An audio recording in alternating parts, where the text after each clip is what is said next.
تذكروا المرتاح الذي قال أنا جاوع في داخل صنعاء، الذي الآن من يشتي اغتاله؟ محمد مفتاح رئيس الوزراء يشتي اغتال المرتاح. الآن المرتاح يتكلم بكلمة حق 3 مرات وهم يشتوا. اسمعوه. طبعا الأخ هذا يتواصل معي وإن شاء الله بنجيب لكم الأحداث كاملة. وين هو؟ والله يحموه. سلام الله عليكم يا رجال. أنا أبو مرتاح الصايدي، أنا اللي قلت أنا جاوع. ردوني صهيوني، ردوني منافق، ردوني يعني مرتزق. ليش قلت كلمة جاوع؟ كلمة جاوع هذا بلساني ولسان كل مواطن حر، كل مواطن حر. وسبحان من نطق السيد عبد الملك ويقول الشعب جاوع ويأكل من أوراق الشجر.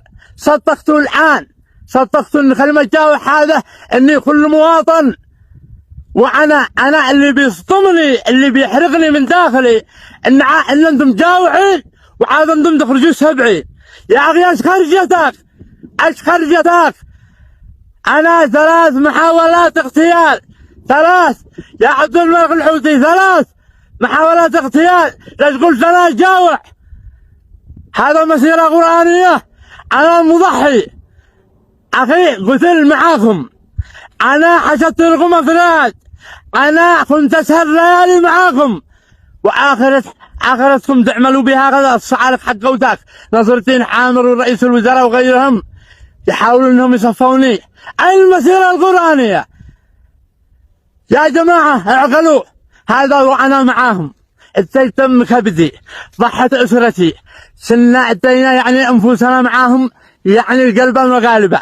واخر حاجه يشتوا يصفوني. انا وثقوني بحاجات وما خلوني يوثقوا اي مخلوق، وثقوا بي انا.